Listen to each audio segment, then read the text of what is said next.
नमस्ते दोस्तों, मेरा नाम रॉय, मैं एक शराबी हूँ।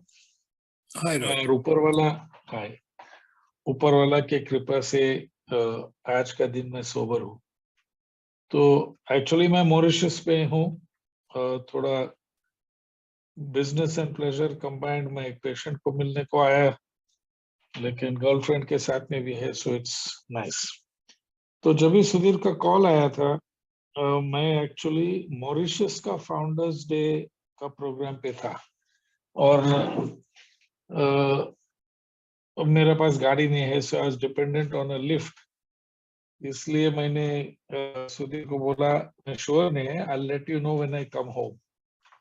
और आई रीच्ड इन टाइम, तो मैं सुधीर को हाँ बोला, क्योंकि जैसे सुधीर बोला, ये मुझको भी ये सेम रिएक्शन है कि मैं तो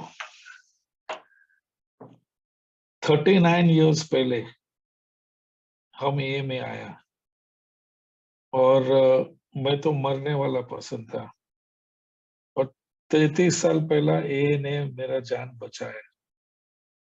तो अगर आज मैं 2 पैसा कमाता है, मेरे सर के ऊपर एक रूफ है, मैं थोड़ा ट्रैवल कर सकता है, ये सब ए के वजह से है। और अगर मेरे पास टाइम है, तो मैं ना नहीं बोल सकता। So I am happy to do service with A. So जैसा मैं बोला, जब भी मैं ए में आया 39 इयर्स पहले 1984 में, उस समय इंडिया में ए काफी डिफरेंट था। ऑब्वियसली कोई जूम मीटिंग नहीं था, लेकिन मीटिंग्स भी बहुत कम था। ए सिर्फ 6 स्टेट्स में था, और थोड़े यूनियन टेरिटरीज, और मे बी अबाउट 125 या 140 ऐसा कुछ मीटिंग्स था पूरा इंडिया में। और हर मीटिंग में दिल्ली, बैंगलोर, कहाँ भी जाओ, फॉर्मेट सेम था। पहला स्पीकर स्टोरी बताते, किधर गिरा, कैसा पड़ा। सेकंड स्पीकर डिजीज के बारे में बताते। फिर बीच में चाय ब्रेक लेता था, चाय ब्रेक, सिगरेट, थोड़ा टाइम पास, बातचीत। और फिर लास्ट स्पीकर रिकवरी के बारे में बोलेंगे। अभी आजकल थैंक्स टू कोविड हम लोग बहुत नसीब वाला है, क्योंकि we have got expose to many अच्छे अच्छे स्पीकर्स जो एक्चुअल रिकवरी प्रोग्राम के ऊपर बात करते थे। लेकिन उस जमाने में इंडिया में सिर्फ 3 स्पीकर था जो रिकवरी पे बात करता था। दिल्ली का मोहन, और बेंगलोर का लैप और कृष्णा। बाकी लोग का रिकवरी प्रोग्राम था, रोज मीटिंग में आओ, नाइटिंग मीटिंग्स करो, एक स्पॉन्सर ले लो, उसको भगवान बनाओ, और उसको एक मंदिर में रखो, और रोज उसका पैर छुओ, जो भी वो बोलते है तू कर, जब भी वो रेडी है तू रेडी है, वो बोलेगा जब भी तुम रेडी है। उसके पहले कुछ स्टेप्स की जरूरत नहीं है, तुम मीटिंग में आओ, स्ट्रांग हो जाओ। This was a message. काफी लोग के लिए वो मैसेज चला, मेरे जैसा शराबी को वो मैसेज नहीं चला। और 6 साल के लिए मैं शराब पिया, और काफी नुकसान हुआ मुझको। 6-7 नौकरी गया, एक बिजनेस फेल हो गया, मेरा शादी का रिश्ता टूट गया, मेरा लिवर कलेजी इनलाज हो गया था, मेरा एक मोटरसाइकिल एक्सीडेंट हुआ, मैं कोमा में था, मरने वाला था, और मैं एक सुसाइड अटेम्प्ट किया। इस 6 साल में ए के अंदर 84-90 के बीच में मैं काफी कोशिश किया शराब बिल्कुल बंद करने का, नहीं हुआ। और मैं काफी कोशिश किया शराब को कंट्रोल करना है, वो भी नहीं हुआ। तो अंत में 22 अप्रैल 1990 में आखिरी पैग पिया। पैग मीन्स एक नहीं पिया, 2 स्कॉच और हाफ बॉटल वाइन, लेकिन टाइट नहीं हुआ। बहुत मजा आया उस शाम को।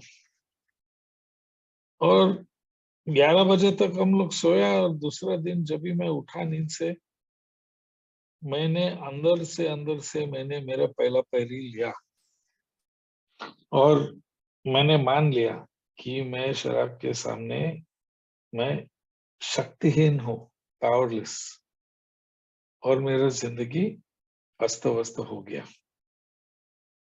तो मैं उसी रात को 23 अप्रैल 1990, मैं बॉम्बे का एक मेंबर का बर्थडे था, जॉनी एम का बर्थडे, उसका सेकेंड ईयर था। और वहां एक मेंबर शेयरिंग करता था जो 16 साल सोबर था, और उम्र था सिर्फ 36। मैं बोला भाई, ये आदमी बहुत कम उम्र में सोबर हो गया। और मैं इसको पकड़ा और बोला यार हमको स्टेप्स करना है। और हम लोग स्टेप्स किया। उसके पास भी बिग बुक नहीं था, मेरा पास भी बिग बुक नहीं था, लेकिन जिस हिसाब से उसने सोबर हो गया, वो मेरे को वो बताया, और मैं सोबर हो गया। और आज तक मैं नहीं पिया, 33 साल हो गया सोबराइटी। लेकिन बॉम्बे में और इंडिया में शायद हर मीटिंग के बाद में उन लोग पूछता था कोई सवाल है क्या। मैं हमेशा ये ऐसा पूछता था, अरे ये फाउंडर्स डे है आज, 10 जून, लेकिन फाउंडर को मैसेज कौन दिया? एबी एबी को मैसेज कौन दिया? अगर प्रोग्राम में था तो एबी ने क्या मैसेज मिला, कहाँ से मिला? तो बॉम्बे का ओल्ड टाइमर लोग बहुत हैरान होता था, क्या यार ये बच्चा साला हमारा दिमाग खाता है ये सवाल पूछ के। बोलते क्यों नहीं तुम जीएसओ न्यूयॉर्क में लेटर लिखो। लेटर भाई, उस जमाने में कोई कंप्यूटर, ईमेल ईमेल भी नहीं था, इंटरनेट भी नहीं था, लेटर ही लिखना पड़ता है। और तुम उन लोग को पूछो ऐसा, अरे मेरे पास पैसा नहीं है साला, 2 रुपया डालने का किटी बॉक्स में, किधर हम फॉरेन लेटर एयर लेता था, 1 रुपया 85 पैसा, किधर हम लेटर लिखेगा यूएसओ में। लेकिन बॉम्बे में यूएस एम्बेसी के पास एक लाइब्रेरी था, और वो लाइब्रेरी बॉम्बे का new marine lines income tax office के बाजू में था, यूएसआईएस। और वहां जाके मैंने मेरा रिसर्च चालू किया। जो भी नाम कोई मेंबर शेयर करता था मीटिंग में कि फला फला चीज हो गया, मैं वो लाइब्रेरी में जाके रिसर्च करता था। उसके पास एक बहुत अच्छा कंप्यूटर था, तो मैं क्वेरी डालेगा और वो हमको बोलेगा कौन सा बुक में ये इंफॉर्मेशन मिलेगा। तो वो फर्स्ट है। और 6 साल के बाद में ऊपर वाला की कृपा से मुझको मौका मिला न्यूयॉर्क में जाने का, जहां जीएसओ का हेडक्वार्टर्स है। और मैं हर फ्राइडे काम के बाद में मैं वहां जाके उसका आर्काइव्स में बैठता था। बाप रे, एक पूरा रूम है, इतना न्यूज़पेपर का कटिंग्स, और 1935 के पहले से भी है, अच्छा आर्काइव्स है। और जो भी मेरा सवाल था, कोई हमको मजाक नहीं उड़ा, हाँ चल बैठ हम लोग ढूंढेगा साथ में। तो आज मैं एक प्रेजेंटेशन करता हूँ ए का और अल्कोहलिज्म का हिस्ट्री, जैसा मैंने मिला। ये ऑफिशियल ए हिस्ट्री नहीं है भाई, प्लीज हमको और गाली नहीं चाहिए मेरा लाइफ में। लेकिन ये मेरा रिसर्च से हम ये मालूम पड़ा, एंड ये मेरा खुशी है to share it with you. So story actually 250 साल पहला चालू हो गया। 1776 1776 में यूएसए ने इंडिपेंडेंस लिया इंग्लैंड से। और जैसे इंडिया ने अंग्रेज को बाहर निकाला, 1776 में यूएसए ने अंग्रेज को बाहर निकाला। तो जब भी उन लोग बाहर निकाला, उन लोग एक डेक्लेरेशन बनाया, डेक्लेरेशन ऑफ इंडिपेंडेंस। और उसमें यूएसए का 100 सबसे महान स्टेट्समैन और पॉलिटिकल लीडर और बिजनेस जो भी रिवियर्ड लोग था, उसने अपना सिग्नेचर लगाया। अभी वहां का काफी फेमस नेम्स था, George Washington and you know Benjamin Franklin and काफी बड़े बड़े नाम्स था। लेकिन वहां और एक नाम था, डॉक्टर बेंजामिन रश। वही डॉक्टर रश वो पॉलिटिशियन नहीं था, बिजनेसमैन भी नहीं था, वो एक डॉक्टर था, लेकिन वो बहुत वाइडली रिस्पेक्टेड डॉक्टर था यूएस में। और हिस्ट्री में हम लोग देखा कि ये पहले इंसान है जिसने एक स्टेटमेंट बनाया कि अल्कोहलिज्म ये एक बीमारी है और ये कोई बैड बिहेवियर या कोई पापी के बिहेवियर नहीं है। This is not sinful poor morals या बैड बिहेवियर, ये एक्चुअली एक मेडिकल कंडीशन है और इन लोग को ट्रीटमेंट चाहिए और इन लोग को कानून का लाश नहीं चाहिए। 1776 डॉक्टर बेंजामिन रश। ये तो पहले टाइम हम लोग देखा है मॉडर्न हिस्ट्री में कि शराब के बारे में कोई मेडिकली और साइंटिफिकली ने एक स्टेटमेंट किया। और ये तो एक बहुत फेमस वेल रिस्पेक्टेड आदमी था, तो जब भी इसने बोला लोग सुना।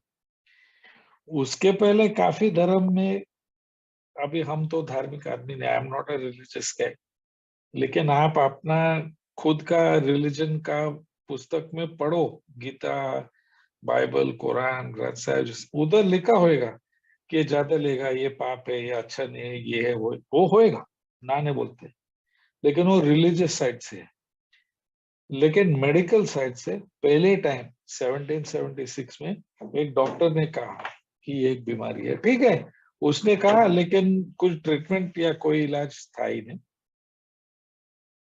तो और 60 इयर्स निकल गया, 64 इयर्स, और 1840 में 1840 स्वीडन में एक दूसरा एक डॉक्टर, उसका नाम था मैग्नस हास, MAGNUS HAAS, मैग्नस हास। और ये डॉक्टर हास, उसने ये वर्ड कॉइन किया, क्रॉनिकस अल्कोहलिस्मस, क्रॉनिक अल्कोहलिज्म। तो ये जो जब भी हम लोग बोलते हैं अल्कोहलिज्म, ये डॉक्टर से आया स्वीडन में 1840 में। और उसने पहले जन था जो बोला कि ये डॉक्टर रश जो बोलते हैं ये बीमारी है, ये बीमारी का नाम है, मैं रखा है अल्कोहलिस्मस, और मैं इसको क्रॉनिकस बोलते हैं। क्रॉनिक का मतलब क्या है? क्रॉनिक का मतलब है कि ये बार बार वापस हो रहा है।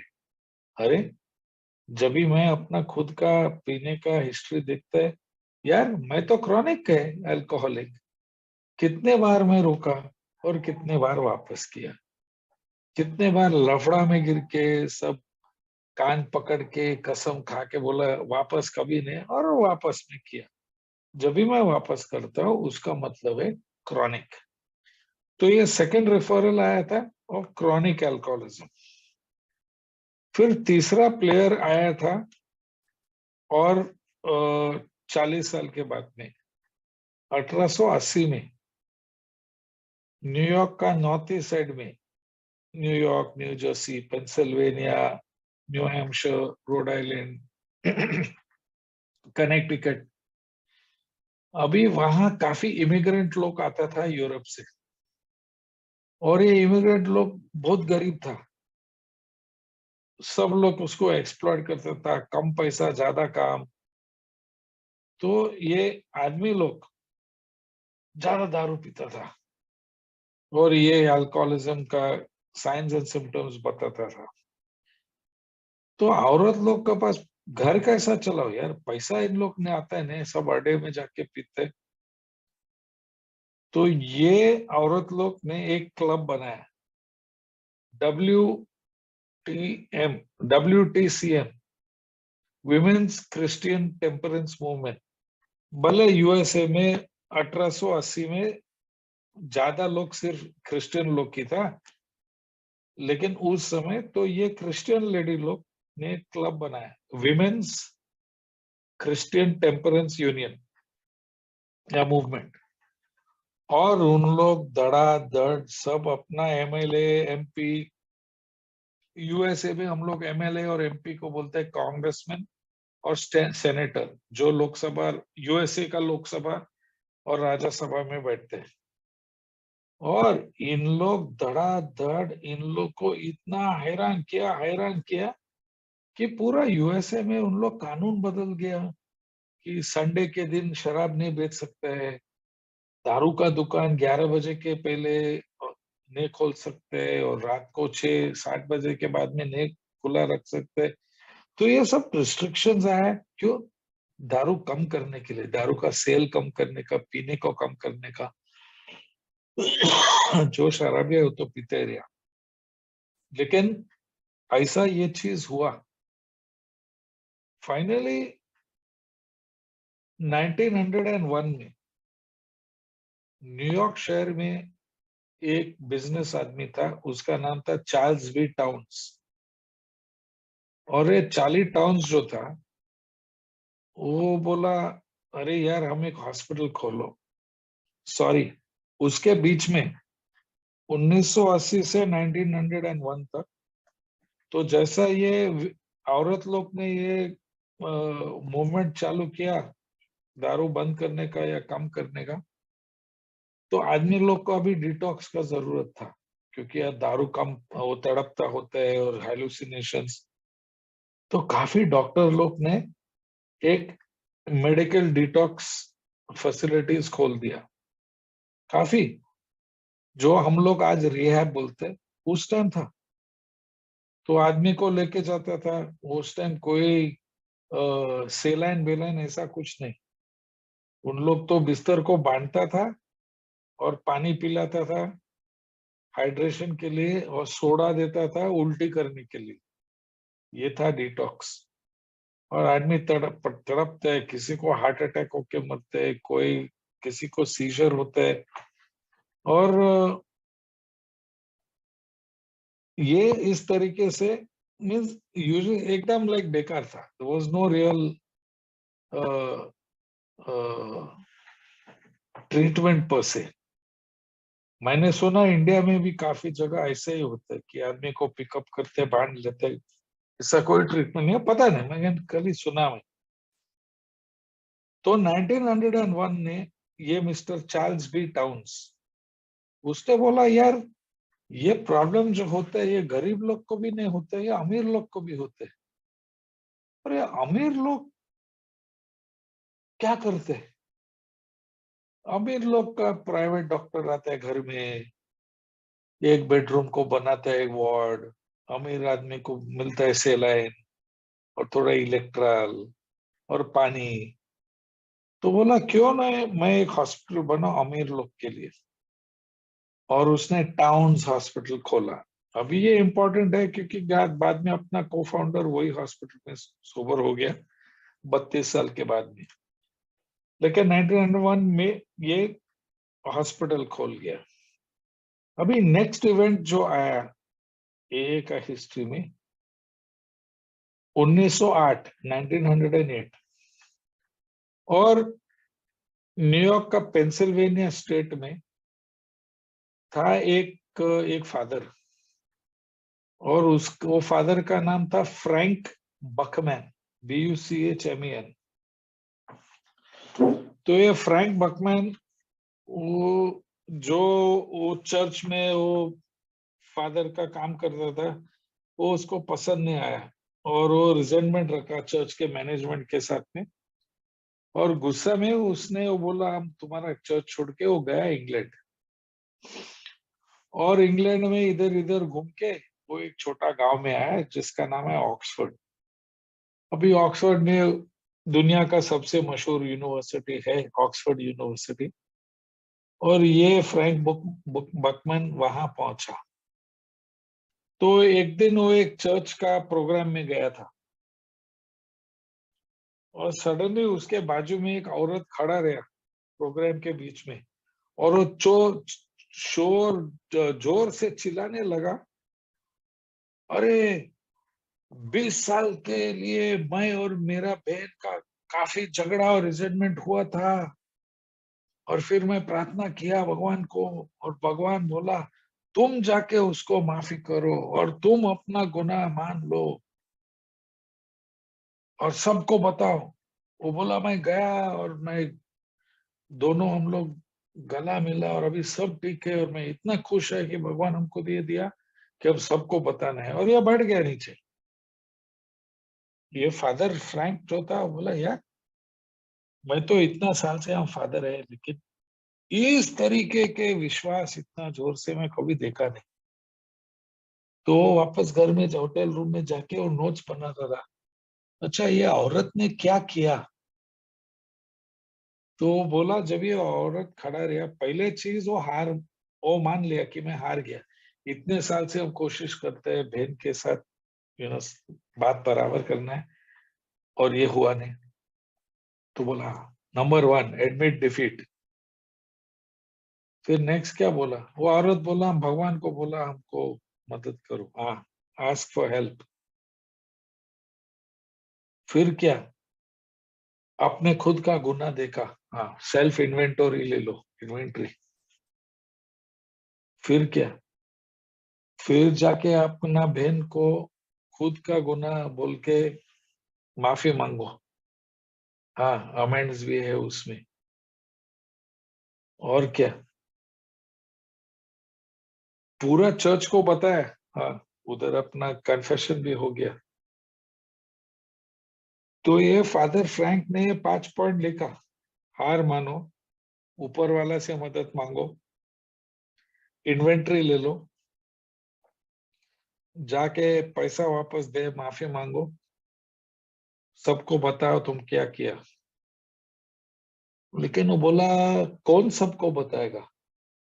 तो बोला चलो मैं एक चर्च चालू करेगा, फर्स्ट सेंचुरी क्रिश्चियन फेलोशिप, वो चर्च का नाम था ऑक्सफोर्ड में।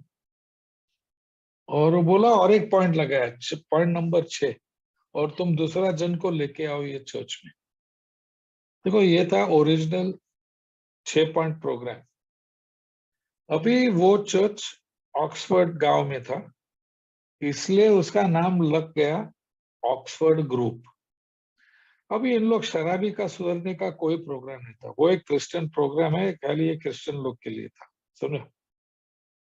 और ये चर्च ऐसा चला 1908 से 1921 तक, काफी देश में गया, इंडिया में भी है एक सेंटर लोनावला में, साउथ अफ्रीका ऑस्ट्रेलिया सब जगह में गया। अभी नेक्स्ट प्लेयर आ गया, एक फादर, उसका नाम था सैम शूमेकर। और 1921 में ये सैम शूमेकर भी झगड़ा किया उसका चर्च में न्यूयॉर्क में, और वो भी इंग्लैंड गया, और वो भी ऑक्सफोर्ड पहुंचा। तो जब ये ऑक्सफोर्ड पहुंचा, उधर का लोकल लोग जो था, उन लोग बोला अरे भाई तेरे जैसा और एक एक पागल अमेरिकन फादर है इधर, उसने एक चर्च खोला, जाके मिल उससे। तो फादर सैम शूमेकर जाके फादर फ्रैंक से मिला, और उसने बताया कि ये है हमारा प्रोग्राम। ये फादर सैम बोला अरे यार ये मस्त है यार, क्या हम ये प्रोग्राम यूएस में लेके जा सकते हैं क्या। फादर फ्रैंक बोला भाई लेके जाओ और लोगों को बचाओ, उसका उसका आत्मा बचाओ। और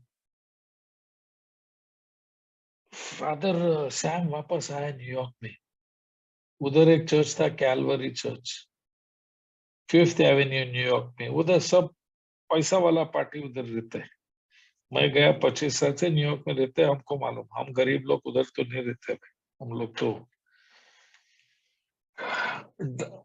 डाउन मार्केट एरिया में रहते हैं। लेकिन ये चर्च में कौन कौन आता था, सब अमेरिका, अमीर अमीर लोग, फायरस्टोन कंपनी का मालिक, डनलोप टायर का मालिक, रॉकफेलर जैसा, सब इस कैलिबर के लोग, जो महान था, करोड़पति था, इन लोग ये चर्च में आता था अपना आत्मा बचाने के लिए, आई गेस। अभी ये उसने न्यूयॉर्क में चर्च चालू किया और थोड़ा ब्रांचेस खोला अलग यूएसए में। अभी 1933 में एक आदमी था, उसका नाम था रोलैंड हैजर्ड। काफी लोग को उसका नाम सुना ही नहीं, रोलैंड एच हम लोग बोलते हैं। उसका फुल नाम था रोलैंड हैजर्ड। और वो, उसका बैकग्राउंड क्या था? नंबर वन,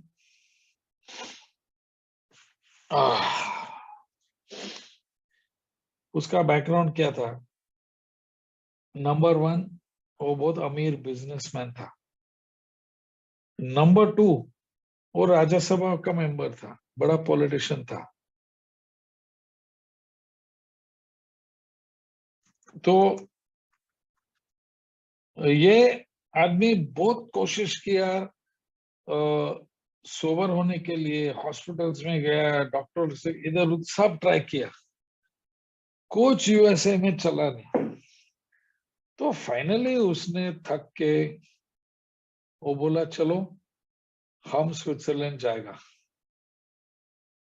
एंड स्विट्जरलैंड में तीन काफी मशहूर डॉक्टर था, जो साइकाइट्रिस्ट था। सबसे मशहूर का नाम था सिगमंड फ्रॉइड। उसने वो पूरा साइकाइट्री का फील्ड ही चालू किया। उसका अपॉइंटमेंट के लिए 2 साल का वेटिंग लिस्ट। फिर उसका चेला एल्फ्रेड एडलर, उसका वेटिंग लिस्ट 1 साल। तीसरा था डॉक्टर कार्ल युंग, उसको इमीडिएटली अपॉइंटमेंट मिला। क्यों? क्योंकि ये पहला दो डॉक्टर सिगमंड फ्रॉइड और एल्फ्रेड एडलर, उन लोग भगवान को नहीं मानता था या कोई हायर पावर नहीं मानता था। ये तीसरा डॉक्टर जो था, जिसका नाम था डॉक्टर कार्ल यंग, वो मानता था कि है एक उच्च शक्ति, है एक भगवान। तो ये रोलैंड हैजर्ड, उसके पास अपॉइंटमेंट मिला 1933 में, 1932 में, सॉरी। 1 साल के लिए उसने ट्रीटमेंट लिया डॉक्टर कार्ल यंग के साथ में। और वो स्विट्जरलैंड में घर लिया और हफ्ते में 2-3 बार जाता था उसका क्लिनिक में। और 1 साल के ट्रीटमेंट के बाद में वो सोचा चलो अभी मेरा दिमाग ठीक हो गया, अभी हम वापस नहीं पीऊंगा। अभी ये जो हम बताते हैं, ये बिग बुक इंग्लिश और हिंदी पेज नंबर 26-27 में है, लेटेस्ट एडिशन। और ये आया वापस न्यूयॉर्क, थोड़े दिन के अंदर वापस वो पीने लगा। लेकिन उसका डिटर्मिनेशन इतना था सोबर रहने के लिए, वो वापस गया स्विट्जरलैंड। बोला बॉस 1 साल में तेरे से ट्रीटमेंट लिया, ये क्या बात है? डॉक्टर यूंग बोल दिया उसको, बॉस तेरे लिए 3 ही रास्ता है।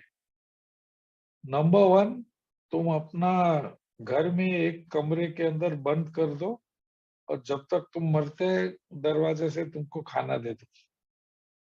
बोला वो हम कैसा कर सकते हैं, हम सेनेटर है, बिजनेसमैन है।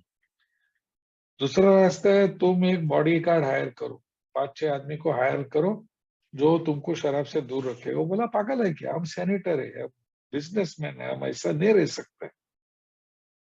बोला तीसरा रास्ता एक ही है कि तुम एक आध्यात्मिक अनुभव ढूंढो, और सिर्फ आध्यात्मिक अनुभव तुमको बचा सकते। तो ये रोलैंड बोला दूसरा कोई रास्ता, बोला दूसरा यही है। वापस आए न्यूयॉर्क मिस्टर रोलैंड हैजर्ड। और वो सब अलग अलग जो भी था, चर्च, मंदिर, मस्जिद, जो भी था न्यूयॉर्क में, वो सब अलग अलग चीज में जाके ट्राई किया। और एक दिन वो ये ऑक्सफोर्ड ग्रुप का मीटिंग में घुस गया। और जैसा ऑक्सफोर्ड मीटिंग में घुसा, बोला अरे तो सब मेरा दोस्त लोग है, हार्वी फायरस्टोन, जॉन डनलॉप। अरे क्या है भाई, बैठ। तो बैठ के सुनने लगा ये ऑक्सफोर्ड ग्रुप का प्रोग्राम क्या है। पहला पैरी, हार मानो। बोला मैं तो शराब से हार मान लिया, हो गया फर्स्ट स्टेप। सेकेंड पैरी, ऊपर वाला से मदद मांगो। बोला हाँ हम तो बिलीवर है, हम मांगेगा, नो प्रॉब्लम। तीसरा पैरी, अंदर से अंदर अपना गलती देखो। बोला वो तो मैं किया नहीं। 1 साल जब भी मैं स्विट्जरलैंड में बैठा डॉक्टर कार्ल युंग के साथ में, मैं अपने बारे में कुछ बताया नहीं, मैं खाली दूसरा का गाली। मेरा बीबी ऐसा, मेरा वर्कर लुक ऐसा, गवर्नमेंट ऐसा, इनकम टैक्स ऐसा। तो वो मैं कभी किया नहीं, किया उसने। नंबर 4, पूरा ग्रुप को बताओ दोस्तों, हम लोग के लिए आसान है क्योंकि हम लोग सिर्फ स्पॉन्सर के साथ में बताते। वो ऑक्सफोर्ड ग्रुप का प्रोग्राम पूरा ग्रुप को बताओ। लेकिन इसका इच्छा इतना था सोबर रहने के लिए कि उसने बताया पूरा ग्रुप को। ओके नेक्स्ट क्या है। बोला अभी नेक्स्ट तुम जाके सब तेरा जो भी गलती है वो ठीक कर ले, माफी मांगो, पैसा। बोला करो, करता है मैं। और आखिरी स्टेप है, अभी तुम एक बकरा अमीन लाओ किसी को ये अपना धर्म ज्वाइन करने को। बोला बॉस मैं अपना खुद का धर्म में बहुत खुश है, तुम लोग का प्रोग्राम अच्छा है मेरा पीने के लिए, राम राम, हम निकलते हैं। और वो निकल गया, और वो सोबर रहा, और उसका लाइफ चलते रहा। और 6-8 महीने के बाद में, नवंबर, हाँ अराउंड सितंबर 1934 में उसको एक कॉल आया। कहा? वर्मोंट से, एक जज से। तो अभी ये सब अमीर लोग एक दूसरे को पहचानते हैं। तो जज उसको बोला, हे भाई तुम ये फलाना ऑक्सफोर्ड ग्रुप में गया और तुम दारू बंद किया ना? हाँ सर, यस योर ऑनर। बोला बोला देख, इधर मेरा जेल में एक लड़का बैठा है, और वो तो आल्बनी शहर का मेयर का लड़का है। अभी आल्बनी शहर न्यूयॉर्क स्टेट का कैपिटल है, और वो मेयर का लड़का गाड़ी का एक्सीडेंट करके जेल पहुंच गया, फुल टाइट। अभी जज बोला यार ये मेयर का लड़का, उसको कैसा डालो अंदर? तो ये रोलैंड हैजर्ड को बुला है। रोलिन हैजर्ड और जज का बेटा दोनों गया कोर्ट में, और जज ने बोला तुम इस बंदा को ले लो, तेरा चर्च में लेके जाओ और उसको सुधराओ। उस बंदा का नाम था मिस्टर एडविन थैचर, जो हम लोग एबीटी बोलते हैं। और ये मिस्टर एबीटी बिल डब्ल्यू का बचपन का दोस्त है। अभी एबीटी गया ये ऑक्सफोर्ड ग्रुप में, और एबीटी इमीडिएटली सोबर हो गया, इमीडिएटली ओवरनाइट सोबर हो गया। और वो चर्च का प्रोग्राम से बहुत खुश हो गया, यार भगवान हमको बचाया, ये वो। और वो गिराक को ढूंढता था, चल आ जाओ मेरा चर्च में, तेरा दारू बंद होएगा, ये वो। 2 महीने के बाद में, जब भी वो एग्जैक्टली 60 डेज सोबर था, 7 दिन, 60, वो रास्ते पे जाता है न्यूयॉर्क में, और बिल डब्ल्यू का बीवी को देखा सामने से। हाय लोएस, कैसा है? बोला। लोएस को शॉक हो गया, साला अभी तेरे को क्या हो गया यार? सब चकाचक सूट बूट, हम तो सुना तुम जेल में गया, अभी तुमको पागल खाना में भेजता है, क्या हो गया? एबी ने बोला हम बच गया यार, हम ये चर्च में गए ना, मेरा दारू छूट गया। क्या बात है? लोइस उसको बोला बॉस प्लीज अपना बेस्ट फ्रेंड को आके बात करो, मिस्टर बिल विल्सन। सो 2 दिन के बाद में mister AB Thatcher Bill W का घर में गया, बिल को मिलने का। लेट नवंबर 1934, एग्जैक्ट डेट हमको मालूम नहीं। एड्रेस था 182 क्लिंटन स्ट्रीट, ब्रुकलिन, मेरा ऑफिस के बाजू में ही था।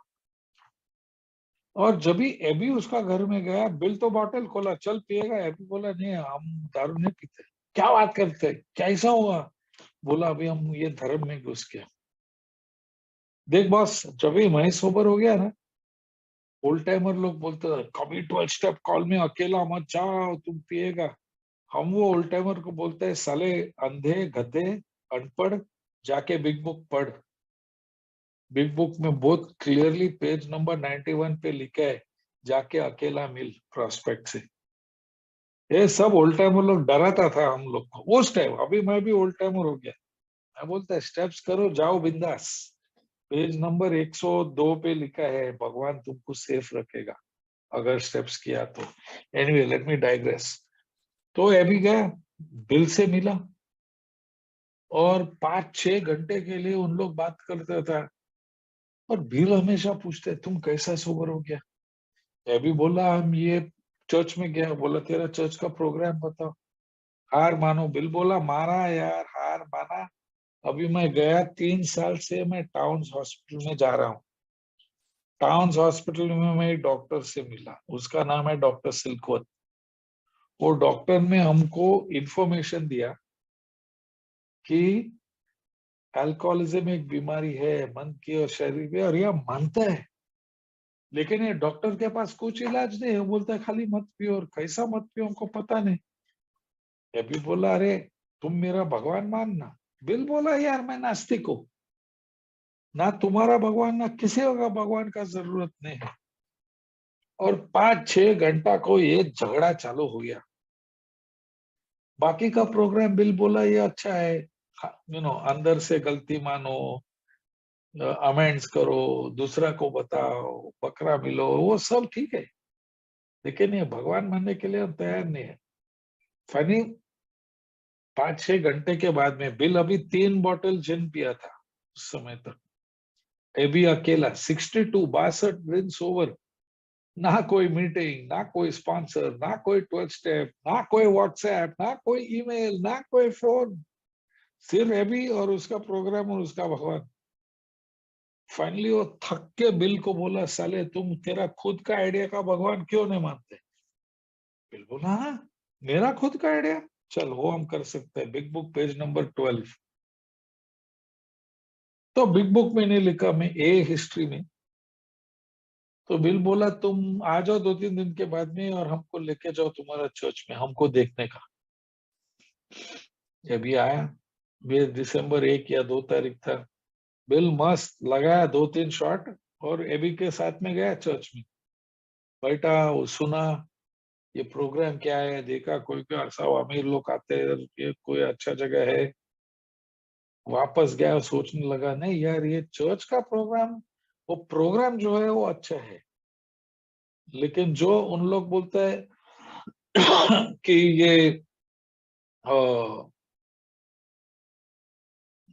What is happened over here, जो ये बोलता है कि ये thank you Sudhir for removing that, it was distracting.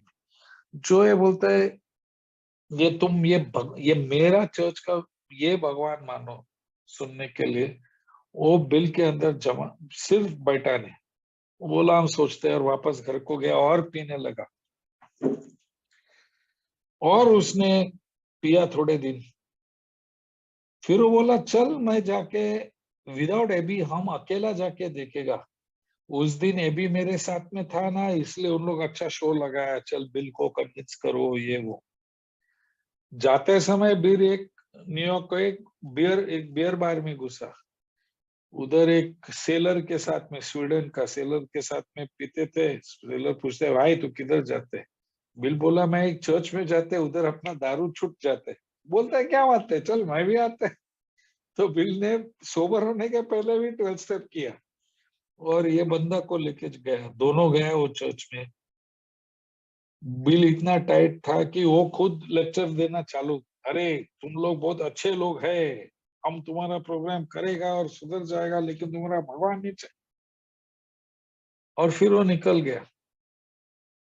Next day जब ही बिल उठा, 11 दिसंबर 1934, बोला नहीं यार, ये तो सही बात है।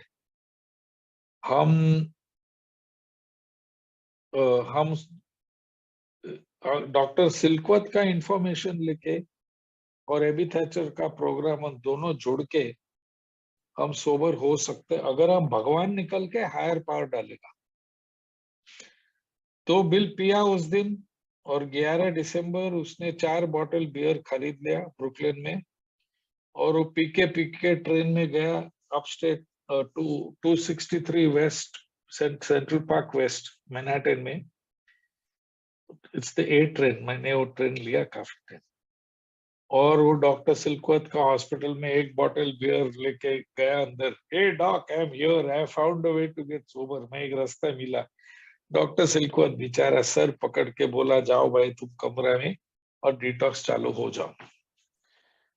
डॉक्टर सिल्कवर्थ एक बहुत एडुकेटेड आदमी था। वो प्रिंसटन कॉलेज का ग्रेजुएट। प्रिंसटन म्हणजे दुनिया का सबसे 5 टॉप यूनिवर्सिटी एक था प्रिंसटन। वहां से उसने उसका एमबीबीएस लिया। फिर वो एनवाईयू में गया, न्यूयॉर्क यूनिवर्सिटी, प्रेस्टिजियस। वहां उसने उसका एमडी किया, मास्टर्स इन साइकेट्री। फिर उसने बेलव्यू हॉस्पिटल का डायरेक्टर बन गया, biggest psychiatric hospital in New York. फिर वो अमेरिका का डिप्रेशन के वजह से वो उसका भी नौकरी गया। उतने में चार्ल्स टाउन्स ने बोला, तुम आजा मेरा हॉस्पिटल में। अभी डॉक्टर सिल्कवर्थ ने देखा कि काफी अल्कोहलिक लोग जब भी ट्रीटमेंट में आते हैं, वो 2 पॉइंट देखा। एक, मंद बोलते जाके एक तो पी, लेकिन शरीर बोलता है पीते ही रहो। तो उसको मालूम पड़ा ये फिजिकल, शारीरिक बीमारी है। और पेशेंट को पूछता जब भी वापस आते, लेकिन तुम वापस क्यों आया? और फिर पेशेंट बोलता था, यार हम बंद किया था लेकिन मन बोलता जाके एक पीना। बोला हाँ, ये मानसिक भी है। तो जब भी बिल उसका पेशेंट बन गया 1933 में, जिस टाइम रोलिन हैजर्ड यूरोप में था, वो same time Bill W doctor Silkworth का। डॉक्टर सिल्कवर्थ उसको समझा कि बिल देख, तेरा पीने ये बीमारी है, और ये है तुम्हारा सिम्टम्स, ऑब्सेशन और एलर्जी। और बिल मान लिया। बोला लेकिन मेरे पास कोई दवा नहीं है, आई डोंट नो, खाली मैं बोल सकता है मत पियो। तो दिसंबर 11, 12, 13 ये 3 दिन उसका डिटॉक्स हो गया टाउन्स हॉस्पिटल में। और 13 दिसंबर 1934 बिल डब्ल्यू को एक आध्यात्मिक अनुभव हुआ हॉस्पिटल में। वो लिखता है बुक में कि उसका कमरा में सब लाइट, बिजली आ गया जैसा, और उसको लगा जैसा वो एक पहाड़ के ऊपर है, एक आध्यात्मिक पहाड़ पे। और वो बोलते हैं अंदर से हमको आजादी मिला। और वो जल्दी डॉक्टर को बोला, हम हेलुसिनेशन करते हैं क्या? डॉक्टर बोला नहीं नहीं, तुम कोई दवा गोलियां पे नहीं है, जो तुमको हुआ तो वो पकड़ के रख, क्योंकि जो भी हुआ पहले से अच्छा है। नेक्स्ट डे बिल एबी को बुलाया हॉस्पिटल में, और 15, 16, 17 3 दिन, 14, 15, 16, 17 4 दिन में बिल डब्ल्यू ने स्टेप्स किया। पेज नंबर 13 पढ़ो बिग बुक में, सब बताया उधर उसने स्टेप्स कैसे किए। और 18 दिसंबर बिल डब्ल्यू ने हॉस्पिटल छोड़ के वापस कभी नहीं पिया। अभी 18 दिसंबर 1934 से end of April 1935 bill W काफी कोशिश किया न्यूयॉर्क शहर के अंदर शराबी लोग को सुधारने के लिए। उसको बार और अड्डा से बाहर खींचता था, घर में जाके बात करता है, उसका खुद का घर में लाके सुधरने का कोशिश करता था, लेकिन फिर भी कोई सुधरा नहीं। फिर फाइनली बिल डब्ल्यू उसको एक नौकरी का मौका मिला एक्रोन शहर में जाना, और वहाँ एक रबर कंपनी का खरीदने के अपॉर्चुनिटी था। अभी वो एक्रोन शहर पहुंच गया, और नेशनल रबर मैन्युफैक्चरर्स एनआरएम का खरीदने के प्रॉक्सी फाइट चालू था, शेयर्स खरीदने का ये वो। बहुत डिप्रेशन हो गया बिल डब्ल्यू, और होटल में रहता है, वो बिल भरता है, उसका पैसा जाता है, उसको चांस ही नहीं मिलता है।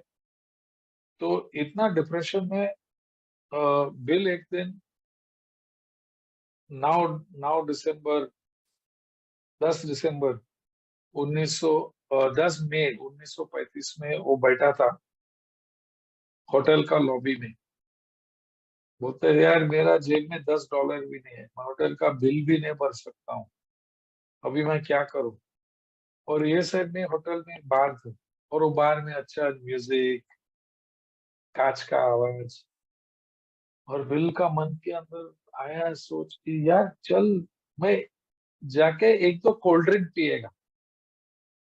और तुरंत वही थॉट चेंज हो गया कि नहीं, कोल्ड ड्रिंक छोड़, मैं एक तो पेग पी सकता हूँ। सडनली उसका दिल में एकदम डर आ गया, अरे तू क्या सोच रहा है, तुम अल्कोहलिक है, तुम्हारा पास ये नॉलेज है, तुम किसी को बचा सकते हैं।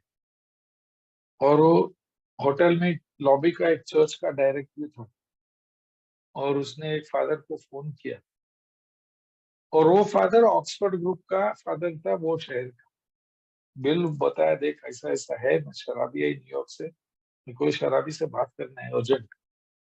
और वो फादर बोला, देख बॉस, मेरे को नहीं मालूम कि कौन है शराबी, तुम ये 10 फोन नंबर ले लो, गुड लक।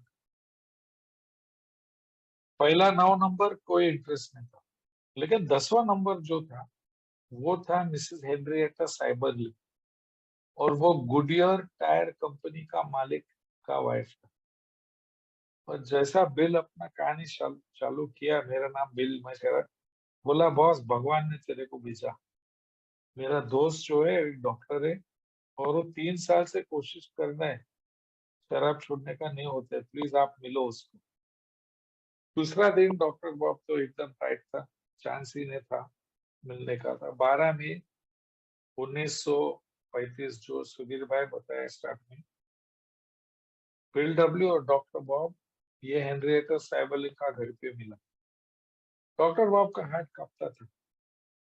वो बोला, बस हम बहुत बिजी आदमी हैं, हम तुमको सिर्फ 15 मिनट दे सकते हैं। और बिल उसको बोला, देख बॉस, ये औरत लोग तेरे मेरे बारे में तेरे को क्या बोला हमको पता नहीं, हम तेरा जान बचाने के लिए नहीं आया, मैं मेरा खुद का जान बचाने के लिए आया। डॉक्टर को बोला, क्या? बोला, हाँ भाई, मेरा डॉक्टर न्यूयॉर्क में बताया कि अल्कोहलिज्म में बीमारी है, और ये बीमारी का एक ही दवा है, मेरा स्टोरी मैं दूसरा आदमी को बताना है। तो डॉक्टर बाबा बोला, मैं डॉक्टर है, अब इतना पढ़ा है बीमारी के बारे, कभी मैंने सुना कि ये बीमारी है, और मैं सब कोशिश किया, दवा है ये वो, बताओ तुम्हारा स्टोरी। और जो डॉक्टर बाबा बोल रहा सिर्फ 15 मिनट देगा, वो 6 घंटा का मीटिंग हो गया। और उसने बिल्डब्ल्यू अपना स्टोरी बताया, और उसने बताया डॉक्टर सिल्कवर्थ ने क्या सिखाया है कि एक बीमारी है। और उसने बताया कि हम एबी का चर्च का प्रोग्राम लेके हम मॉडिफाई करके भगवान निकल के हायर पावर डाल के मैं अपना जान बचाया, और अगर तेरे को चाहिए मैं कर सकता है। डॉक्टर बाबा बोला, 100% मेरे को करना है। और बिल डब्ल्यू उसका घर में जाके रहा। डॉक्टर बाबा काम पे जाता था, शाम को दोनों बैठ के स्टेप वॉक करके सब स्टेप्स किया। लेकिन वो जो हमारी आज 9वां पैरी जो है, डॉक्टर बाबा बोला, बॉस मैं अमेंड्स नहीं कर सकता, हम कैसा जाके शहर का लोग को बोलो कि अरे यार जब ये हम ऑपरेट किया था हम टाइट था, मेरा पूरा धंधा जाएगा। बिल बोला, देख मैं सिर्फ अपना अनुभव बता सकता कि मैं सोबर रहने के लिए मैंने अमेंड्स करना ही पड़ा। डॉक्टर बाब बोला, नहीं नहीं, हम नहीं करेगा वो।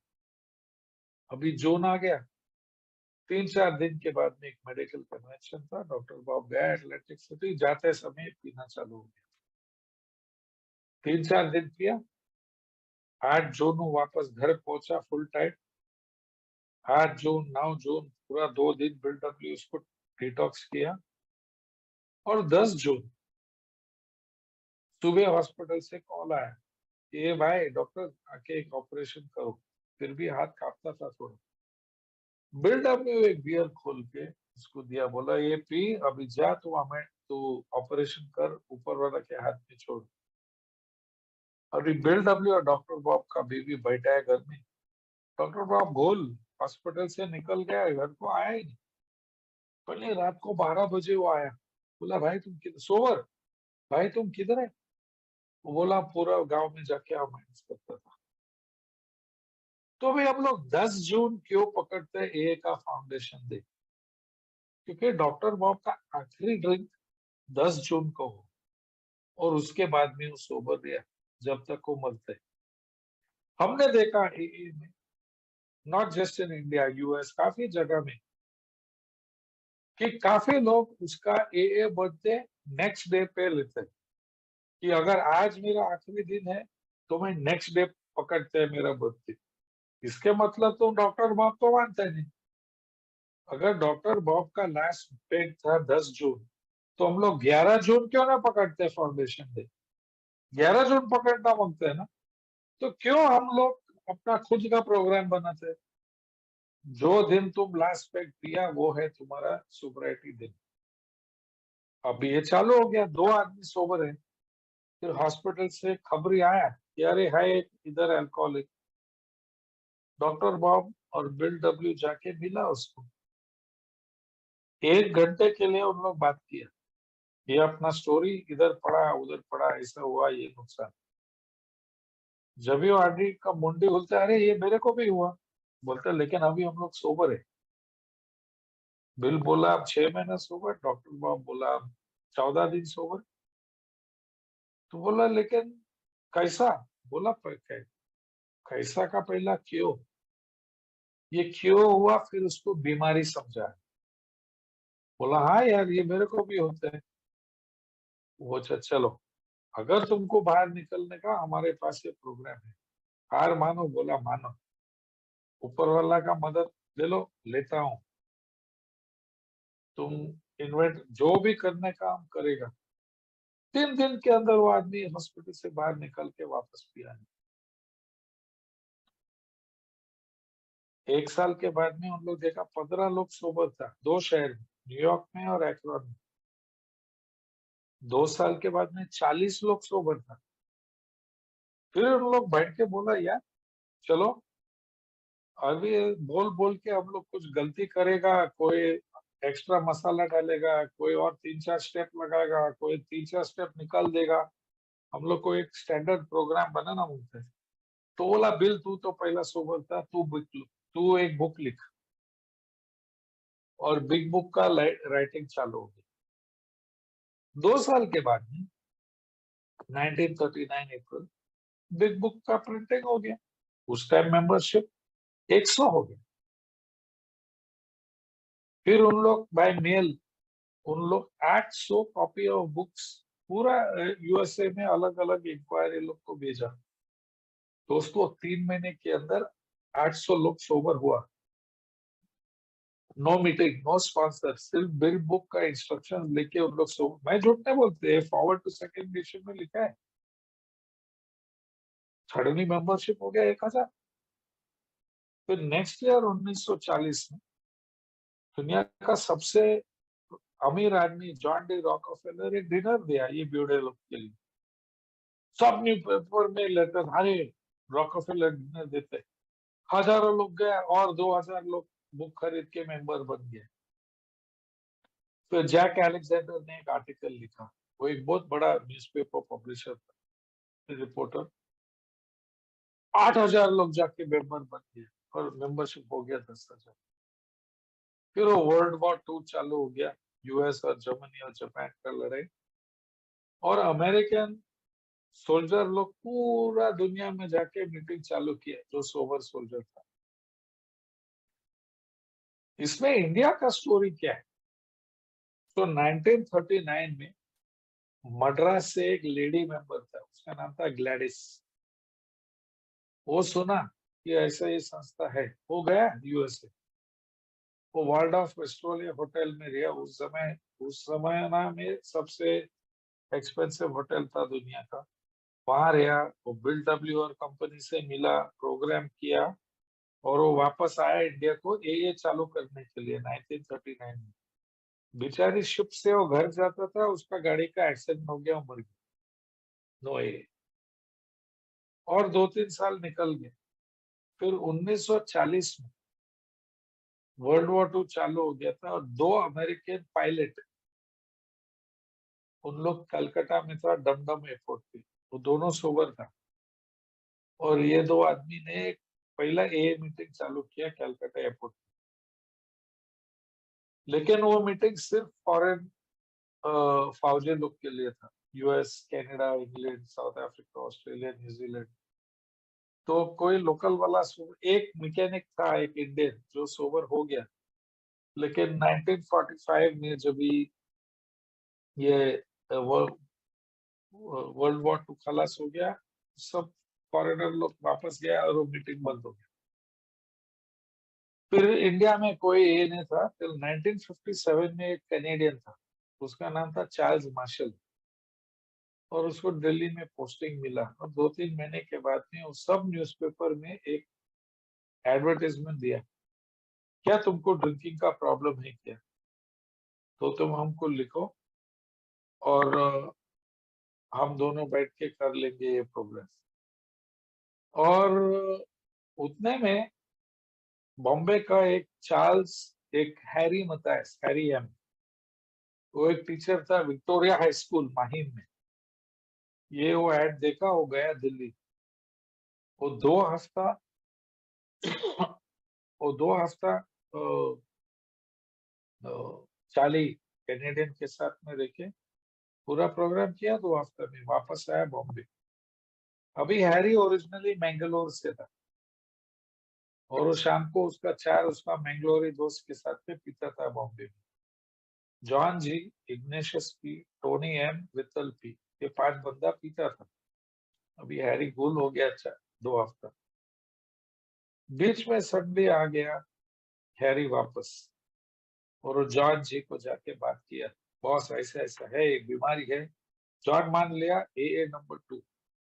फिर ये 2 बंदा जाके इग्नेशियस को पकड़ा, बॉस ऐसा ऐसा है, बीमारी है, वो मान लिया A नंबर 3। फिर जाके टोनी एम को पकड़ा, बॉस ऐसा है, टोनी मान लिया A नंबर 4। फिर वित्तल को पकड़ा A नंबर 5।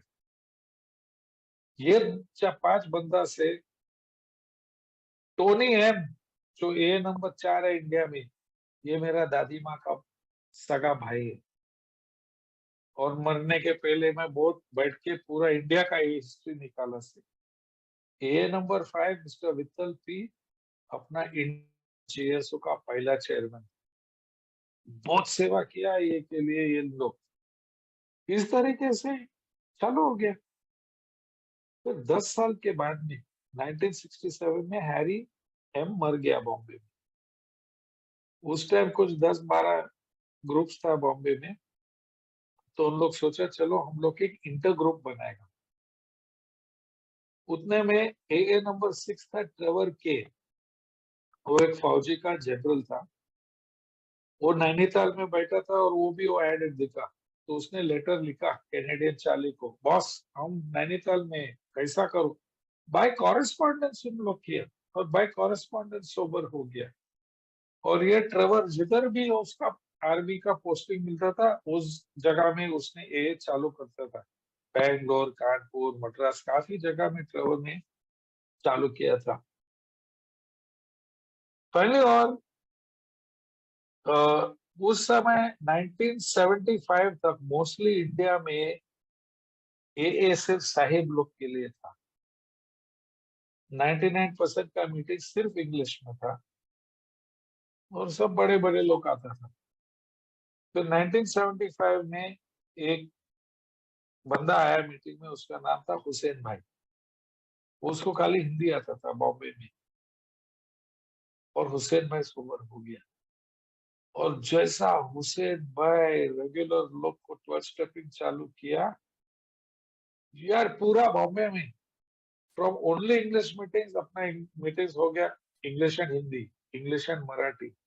फिर आस्ते आस्ते only Hindi meetings, only Marathi meetings. इतना कॉमन हो गया कि कोई भी अभी ए में जा सकता है। एंड बाय 1985, तो उस टाइम विठल और लेट मिल्टन, गणेश, हम लोग बोला यार ये बिग बुक मंगाने का यूएसए बहुत महंगा है, गवर्नमेंट ऑफ इंडिया का फॉरेन एक्सचेंज रिस्ट्रिक्शंस है, तो हम कैसा अपना खुद का बिग बुक छपाओ। तो उन लोग न्यूयॉर्क पे पूछा, न्यूयॉर्क बोला तुम अपना खुद का जीएसओ बनाओ और तो तुम बिग बुक छपा सकते हो। और उन लोग बहुत काम किया पीछे से, और फाइनली 1987 में इंडिया का जीएसओ फाइनली पैदा हो गया। उस टाइम भी मैं पीता था, लेकिन 1990 जब भी मैं सोबर हो गया, उस टाइम अपना पहले पब्लिकेशन था हिंदी बिग बुक इंडिया में। उसका कवर था लाल, और वो पहला कॉपी हमको दिया, क्योंकि मैं न्यूयॉर्क में जाता था, मैं 9 महीना सोबर था। वो बोला भाई तुम ये बुक जाके जीएसओ न्यूयॉर्क में दे दो। क्या ऑनर, मेरे जैसा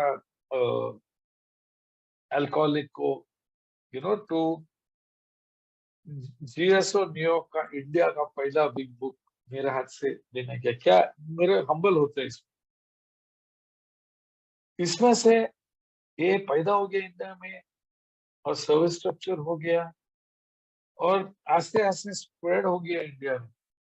अभी जब भी मैं 3 साल 4 साल सोबर था, मैं निकल गया इंडिया से, और मैं गया 25 साल में यूएस में गया था। और उधर मैं, मेरे को मैसेज मिलते, अरे टीवी शो आया, 1.5 लाख इंक्वायरीज आया, ये हुआ ये। तो जब भी मैं वापस आया इंडिया में रिटायर होके, मैं सोचा इंडिया में अभी बहुत अच्छा ए होएगा, अच्छा गुड स्ट्रॉन्ग फेलोशिप। मैं बहुत अफसोस हो गया कि जब भी मैं इंडिया में आया, अभी तक हम लोग स्पॉन्सर को भगवान बना के एक मंदिर में डालते हैं, तोड़ो वो मंदिर, साला इंसान है। अभी तक वो ओल्ड टाइमर लोग बोलते हैं नेगेटिविटीज करो, जब हम बोलते हैं तुम रेडी है, ये सब बकवास है। मेरा अनुभव है, open the dam big book, steps करो। वो स्पॉन्सर शब्द भी नहीं है पहले 164 पेजेस में। We are just step guides, मैं सिर्फ गाइड करता हूँ, मैं इस तरीके से किया, अगर आपको करना है आप करो। ये मेरा छोटा सा डाइग्रेशन था, कि मेरा टॉपिक है हिस्ट्री ऑफ ए। लेकिन अगर इंडिया का ए का हिस्ट्री मजबूर होना है, तो हम अपना ए प्रैक्टिस बदलना ही पड़ेगा। We will have to do literature, we will have to do steps, we will have to do service, और वो तो करना ही पड़ेगा। I want to thank Sudhir and the Pioneer group. Sudhir मेरे को पहला ही वार्निंग दिया कि तुम 15 मिनट रखो, तुम साला बहुत लंबा बात करते हैं। तो मैं सिर्फ 2 मिनट ज्यादा लिया, और बाकी का time Sudhir ji, thank you very much.